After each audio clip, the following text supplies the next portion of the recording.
은혜를 경험하는 유일한 길은 자신에게 은혜가 필요한 곳이 어딘지 밝히는 것이다. 네, 이런 말씀의 제목을 가지고 함께 은혜를 나누도록 하겠습니다. 여러분, 교회 오빠라는 다큐멘터리 영화 아십니까?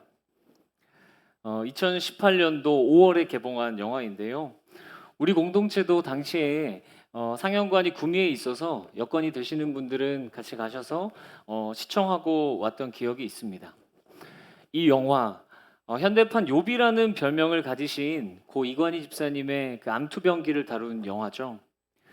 딸의 출산과 함께 찾아온 대장암 사기, 그리고 갑작스러운 어머니의 자살, 항암 치료가 종료되자마자 아내가 혈액암 사기라는 것을 알게 되고, 그리고 본인의 암도 다시 재발합니다. 그 과정들 속에서 그 집사님의 부부를 인터뷰하고 또 그들이 그 시간을 주님 안에서 살아내는 모습들을 화면에 담아 놓았습니다. 사실 그 영화를 보던 당시 저는 좀 슬럼프를 겪고 있었습니다. 기도도 잘 안 나오고 모든 게 좀 덜 즐겁죠. 덜 즐겁고 버겁게 느껴지고 그랬던 것 같아요. 그래서 그 슬럼프에서 어떻게 해서든 빠져나오고 싶어가지고 어떻게 해봐도 참 쉽지 않았던 그때 이 영화를 보게 된 겁니다. 영화의 장면 중에 고 이관희 집사님이 기도하는 모습이 여러 번 등장합니다. 여러분, 혹시 근데 여러분이 이관희 집사님이라면 어떤 기도를 하셨을 것 같으십니까? 고난의 연속이고 막막한 그 상황에서 어떤 기도를 하셨을까요? 저였다면 아마 이렇게 기도했을 것 같아요. 하나님, 제발 좀 도와주세요. 낫게 해주세요. 저희 아내를 좀 살려주세요. 저에겐 어린 딸이 있습니다. 그런데 이분의 기도는 좀 달랐습니다. 이렇게 기도하시더라고요. 하나님, 제가 죄인입니다. 저를 용서해 주세요. 저는 이 기도를 보고 이해가 안 됐습니다. 저분은 도대체 왜 저런 상황에서 왜 저런 기도를 드릴까? 그런 생각이 들더라고요. 그런데 제가 그 생각을 하는 와중에 제 모습이 보이는 거예요. 근데 내가 누구보다 죄인이지. 바로 그때 제가 죄인임을 잊고 살았다는 것을 깨닫게 되었습니다. 이관희 집사님의 그 기도를 보면서 눈물이 계속 쏟아지더라고요. 그 이후로 그날 영화를 보면서 계속 울면서 봤습니다. 그런데 정말 놀라웠던 것은 그 이후에 제가 그 길고 길었던 한 2, 3주간의 슬럼프에서 빠져나올 수 있게 되었다는 겁니다. 기도할 때, 말씀 들을 때, 찬양할 때 막 은혜가 넘치고, 그 은혜가 넘치니까 일상에 활력이 생기고 저한테는 굉장히 놀라운 변화였어요. 그리고 말씀 앞에서 내 삶을 바꿔갈 만한 힘이 생기는 것들을 경험하게 되었습니다. 그때를 돌아보면 제가 죄인이라는 인식이 생기니까 하나님과의 교제에 은혜가 있었고요. 하나님의 그 은혜가 정말로 은혜로 느껴지더라는 것이죠. 여러분, 지금 신앙생활을 하시면서 하나님으로 인한 감격이 넘치십니까? 아니면 시간이 지나면서 은혜에 대한 그 감격이 무뎌지시진 않았습니까? 오늘 본문에 죄인 삭개오에게 찾아오신 예수님, 그리고 찾아오신 그 은혜에 반응하는 삭개오의 모습을 통해서 우리의 신앙이 감격을 회복하고 힘을 얻게 되기를 소망합니다. 우리가 잘 아는 것처럼 예수님은 삭개오를 찾아오셔서 만나셨고 그 집에 유하셨습니다. 그런데요, 그 상황 속에서 예수님과 삭개오와 좀 동떨어져 있는 일단의 무리가 등장합니다. 본문 7절을 같이 한번 읽어보겠습니다. 시작. 무사람이 보고 수군거려 이르되 저가 죄인의 집에 유하러 들어갔도다 하더라. 네, 여기 나오는 뭇사람들, 삭개오의 집에 방문하신 예수님을 보면서 지금 수군거리고 있습니다. 아니, 어떻게 저런 죄인에게 갈 수 있냐 하는 것이죠. 사실 이게 이해가 안 되는 부분은 아닙니다. 그럴만했습니다. 당시 삭개오는 세리장이었고, 세리장은 이스라엘을 압제하던 그 로마 제국의 앞잡이였으니까요. 우리가 매국노하면 이완용 딱 얘기하는 것처럼 삭개오를 그렇게 욕했을 거예요, 아마. 당시 상황 속에서 삭개오는 욕먹어도 싼 사람이었습니다. 그런데요, 어떻게 보면 이렇게 욕하고 정죄하는 것이 당연해 보이는 이 장면 속에 또 다른 불편한 사실이 숨겨져 있습니다. 다른 사람들을 죄인이라 정죄하는 우리의 태도 속에 숨겨진 불편한 사실. 그것은 바로 저 욕먹을 만한 죄인보다는 내가 낫다는 인식입니다. 특정 사람의 나쁜 모습과 비교하면서 나는 그 정도는 아니야 라는 것을 은연중에 말하고 있는 것이죠. 은혜가 더 크다의 저자 카일 아이들먼은 이런 우리의 모습을 콕 집어 이야기하는데요. 제가 한번 읽겠습니다. 우리는 흔히 몇 가지 방법으로 우리가 그다지 나쁘지 않다는 결론에 다다른다.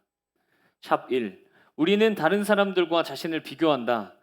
우리가 완벽하다고 주장하는 것은 아니지만 우리 자신과 남들을 비교하면 우리가 한 일이 대수롭지 않게 느껴진다. 많은 사람들과 비교해보면 우리 죄는 무단횡단이나 어슬렁거리는 죄보다 약간 더 큰 정도에 불과하다. 샵 2. 우리는 나쁜 것과 좋은 것을 저울질한다. 자신의 선행을 저울 한쪽에 올려놓고 자신에게 어떤 도움도 필요 없으리라는 결론을 내린다. 우리는 기본적으로 우리의 죄를 감추거나 적어도 축소하려고 한다. 우리의 모습을 너무나도 잘 드러내주고 있는 글입니다. 이렇게 다른 사람들 뒤에서 수군거리면서 우리는 이상한 마음의 평안을 얻습니다. 거짓 평안이죠. 나는 그다지 나쁜 사람이 아니다. 장 라루라는 목사님이 트위터에 이런 글을 남겼다고 합니다. 당신이 아는 가장 큰 죄인이 당신이 아니라면 당신은 자신을 잘 모르는 것이다. 여러분 동의가 되십니까? 이 문장을 보면서 이런 생각이 들진 않으세요? 극악무도한 사람들이 엄청 많다. 뉴스만 틀면 말도 안 되는 사람들이 엄청 나오고 그 사건들이 엄청나게 나오고 누군가는 폐륜을 저지르고 사람을 죽이고 폭력적인 사람들이 얼마나 많은데 이런 생각들. 그러면서 이렇게 이어갈 수 있죠. 그에 비하면 나는 조금 미워하고 조금 거짓말하고 조금 시기하고 조금 분노하는 거잖아. 내가 그래도 선한 일을 좀 하긴 하잖아. 내가 가장 큰 죄인이라면 이따금씩 하는 그 선한 일들을 어떻게 하겠어? 그래도 내가 섬김도 하고 여러 가지 선한 일들에 헌신하고 있잖아. 그러면서 어떻게든 우리의 악한 모습을 감추거나 축소하고 싶어하는 바로 나의 모습이 아닌가 생각해 보게 됩니다. 오늘 이 밤 이 무사람의 모습을 통해서 죄를 감추고 또 축소하고 싶어하는 나의 마음을 발견하는 그 은혜가 있기를 소망합니다. 그렇다면 지금 욕먹고 있는 누가 봐도 죄인인 이 삭개오는 예수님 앞에서 어떻게 반응했는지 한번 살펴보겠습니다. 본문 5절과 6절을 함께 읽어보겠습니다. 시작. 예수께서 그곳에 이르사 쳐다보시고 이르시되 삭개오야 속히 내려오라. 내가 오늘 내 집에 유하여야 하겠다 하시니 급히 내려와 즐거워하며 영접하거늘. 삭개오는 속히 내려오라는 그 예수님의 말씀에 급히 내려와서 기쁨으로 예수님을 영접했습니다. 그리고 본문 9절을 읽어보겠습니다. 본문 9절 시작. 예수께서 이르시되 오늘 구원이 이 집에 이르렀으니 이 사람도 아브라함의 자손이미로다. 아멘. 삭개오는 예수님과 만났고 결국 구원이 그의 집에 이르렀다는 예수님의 선언도 듣게 됩니다. 이 구원의 선언은 삭개오의 어떠함과는 상관없는 하나님의 주권적인 은혜이고 사랑입니다. 예수님께서 우리에게도 이렇게 찾아오신 거죠. 여기서 그런데 삭개오의 태도가 무사람들과 대비됩니다. 무사람들은 다른 사람을 향하여 저 사람은 죄인이야 라고 수군거렸습니다. 그러나 삭개오의 모습을 보면 예수님이 너무나도 필요한 사람처럼 보입니다. 사실 삭개오가 당시 나무에 올라갔다는 것은 충격적인 행동이거든요. 당시 성인 남자가 나무에 올라간다는 것 자체가 엄청난 조롱거리였어요. 심지어 키가 작고 사람들에게 이미 욕먹고 있던 삭개오가 예수님을 보기 위해 나무에 올라간다는 것은 그 이후에 생길 어떤 구설수들을 다 감내해야 했을 겁니다. 즉 삭개오는 잃어버린 자를 찾아오신 예수님 앞에 예수님이 필요한 죄인의 모습으로 나아간 것이죠. 고백록을 쓴 성 어거스틴은 이렇게 말했습니다. 나 자신이 죄인이라고 생각하지 않았기 때문에 나의 죄는 더욱더 구제불능 상태가 되었다. 여러분, 우리는 얼마나 스스로를 죄인으로 인식하고 계십니까? 아니, 오히려 우리의 죄인됨을 좀 감추고 있지는 않습니까? 무사람들처럼 나도 모르게 남의 죄를 말하는 것에는 쉽게 행동하면서 그것 때문에 더 큰 은혜로 나아가지 못하고 계시지는 않습니까? 삭개오는 예수님이 필요하다고 하는 그 자기 인식이 있었기 때문에 예수님을 보고자 했고 예수님과의 만남을 기쁨으로 누릴 수 있었습니다. 이 자기 인식, 이것이 너무 중요한 것 같아요. 지난주 토요일에 제가 분주하게 이제 낮 시간을 보내고 저녁이 되었는데 체력적으로 조금 힘이 든 거예요. 그래서 저녁 먹으러 들어갔다가 집에서 잠시 쉬게 되었습니다. 저희 아내는 피곤해하는 저를 안타깝게 여기면서 집에 가자마자 일단 한숨 자라고 말해주었습니다. 너무 고맙더라고요. 아내가 그렇게 얘기도 했겠다. 이제 맘 편히 불을 끄고 잠을 청했습니다. 한 10분쯤 지났더니 주방에서 뭔가 하는 소리가 들리더라고요. 그래서 막 뭐 물도 켰다가 껐다가 막 냄비를 저기 놨다가 여기 놨다가 막 그러는 거예요. 그래서 잠에서 깼습니다. 순간 두 가지 생각이 거의 동시에 머릿속에 떠오르더라고요. 아니 지금 나한테 자라고 해놓고 이러는 거야? 하는 생각과 하는 동시에 다행히 거의 동시에 임신한 몸을 이끌고 저녁을 준비하는 아내를 향해서 속으로 원망하고 있는 제 자신이 보였어요. 원망이 순간 즉시 사라지고 아이고 하나님 저를 불쌍히 여겨주세요 하는 그런 기도가 나오더라고요. 제가 이 설교를 준비하고 있었던 터라 조금 더 빠르게 저에게 적용이 됐던 것 같습니다. 자기 인식이 이렇게 중요하구나. 제가 그 당시에 느꼈던 순간적인 마음은 원망이었어요. 그런데 이 상황이 객관적으로 인식되고 저의 모습을 보게 되니까 기도가 나오고 아내에게 감사하더란 거죠. 이 자기 인식을 어떻게 하느냐에 따라서 우리 신앙의 태도는 달라진다는 것입니다. 카이 라이들먼은 그의 책에서 자신의 가장 큰 죄를 적어보라고 말하면서 이렇게 말했습니다. 은혜를 경험하는 유일한 길은 자신에게 은혜가 필요한 것이 어디인지 밝히는 것이다. 다시 한번 읽겠습니다. 은혜를 경험하는 유일한 길은 자신에게 은혜가 필요한 것이 어디인지 밝히는 것이다. 빈칸에 적게 될 가장 큰 죄가 나에게 은혜가 필요한 곳이고 나에게 은혜가 필요한 곳이 어디인지 주님께 밝히는 것이 은혜를 경험할 유일한 길이라는 의미죠. 삭개오는 자신이 부정하게 걷어들이는 그 막대한 세금, 부정하게 축적한 물질을 은혜가 필요한 곳이라고 적었을 것 같습니다. 그리고 그 길을 통해 예수님의 은혜를 정말 은혜로서 경험할 수 있었겠죠. 여러분, 우리는 이 빈칸을 뭐라고 채울 수 있을까요? 여러분이 또 제가 채울 그 빈칸을 통해서 하나님의 크신 은혜를 경험하기를 소망합니다. 간절히 바라기는 우리의 죄된 모습을 인식하는 은혜가, 그래서 그 은혜의 시작이 있기를 소망합니다. 성령님께서 우리의 죄된 모습을 드러내신다면 그 죄된 모습, 죄된 영역을 통해서 예수님의 은혜를 경험하는 우리가 되기를 소망합니다. 자, 이제 예수님을 기쁨으로 영접하고 은혜를 경험한 삭개오의 반응을 한번 보도록 하겠습니다. 본문 8절인데요. 8절 같이 읽겠습니다. 시작. 삭개오가 서서 주께 여짜오되 주여 보시옵소서 내 소유의 절반을 가난한 자들에게 주겠사오며 만일 누구의 것을 속여 빼앗은 일이 있으면 내 갑절이나 갚겠나이다. 아멘. 여러분, 진정 은혜를 경험한 사람의 삶이 어떤가 하는 것들을 보여주는 장면인 것 같아요. 예수님을 경험한 삭개오는 변화를 경험하고 있습니다. 이런 삭개오의 행동 변화는 누가 시켜서 아니면 제시된 어떤 규칙에 의해서 한 것이 아니었습니다. 원래 율법에 따르면요, 도둑질했을 때 5분의 1, 그러니까 20%를 더 주도록 말하고 있어요. 그런데 삭개오의 고백은 어땠습니까? 원금은 물론 이자를 300% 더 쳐서 돌려주겠다고 말하고 있습니다. 게다가 자기 소득의 50%를 가난한 자들에게 주기로 약속한 것이죠.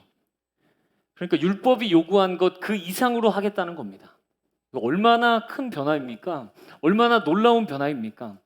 예수님과의 관계 속에서 그 삶의 변화가 시작된 것입니다. 우리의 삶 속에서 변화는 삭개오 같이 우리가 눈에 보기에 큰 변화일 수도 있고 또 삶의 작은 결정들이나 선택에 미치는 우리의 눈에 보기에는 어떤 작은 변화일 수도 있겠죠. 바로 이러한 변화들이 예수님을 날마다 경험하는 살아있는 크리스천의 모습일 것입니다. 이전과는 다른 어떤 선택과 결정들, 또 이전에 지었던 죄들을 회개하고 돌이키게 되는 변화들 말입니다. 바라기는 우리에게 주어진 은혜들에 반응하는 우리의 삶이 되기를 원합니다. 그 반응 속에서 변화들을 경험하며 예수님을 닮아가기를 소망합니다. 그런데 만약 우리들의 삶 속에서 이 예수님과의 교제 속에 얻어지는 은혜가 없다면 어떻게 될까요? 그렇다면 단순히 해야 할 것과 어떤 하지 말아야 될 것들을 나눠서 그것을 하는 것에 급급한 신앙생활이 될 것입니다. 예를 들어볼까요? 해야 할 것과 하지 말아야 될 것 한번 나눠봤습니다. 해야 할 것, 예배 참여, 목장 참여, 11조, 각종 모임 참여, 각종 섬김팀 등. 하지 말아야 할 것, 술, 담배, 분노, 욕심을 따르는 선택, 나만을 위한 삶, 이런 것들. 만약 이렇게 정해놓고 이것을 지키는 것이 신앙생활이다 이렇게 한다면 우리는 금세 지치고 말 겁니다. 예배에 감격은 없고 성도의 교제는 기쁨이 없는 채로 기능만 감당하게 되겠죠. 거룩의 영성의 저자 게리 토마스는 이렇게 말합니다. 제가 읽겠습니다. 당신은 도덕적 산만으로 하나님과 소통을 유지하려 애쓰느라 지쳤는가? 하나님에 대해서는 많이 알면서 정작 하나님을 아는 것은 거의 없는 상태에 지쳤는가? 그리스도인의 삶을 당신 스스로의 힘으로 살아보려다가 탈진했는가? 그렇다면 기독교의 체험적 측면에 들어서라. 거기서는 하나님이 우리 삶의 목표가 되실 뿐 아니라 우리를 그 목표로 데려가는 동력이 되신다. 하나님의 모든 충만하신 것으로 너희에게 충만하게 하시기를 기도한다. 게리 토마스의 말처럼 그리스도인의 삶을 내 힘으로 살아보려다가 지치셨다면 바로 예수님의 은혜를 경험할 타이밍입니다. 예배 가운데, 매일의 묵상 가운데, 여러 섬김들 가운데 그것들을 그냥 단순히 해야 할 것으로 두지 않고 그때마다 주시는 은혜와 구원의 감격을 경험해야 한다는 것이죠. 그렇게 예수님과 교제할 때 예수님이 우리를 충만하게 하실 것입니다. 예수님을 경험할 때 우리의 마음이 충만해질 것입니다. 삭개오가 기쁨으로 예수님을 만나 삶의 변화를 경험했던 것처럼 우리의 일상의 자리에서 예수님을 경험하고 교제하는 그 은혜를 누리시기를 예수님의 이름으로 축복합니다. 말씀을 맺도록 하겠습니다.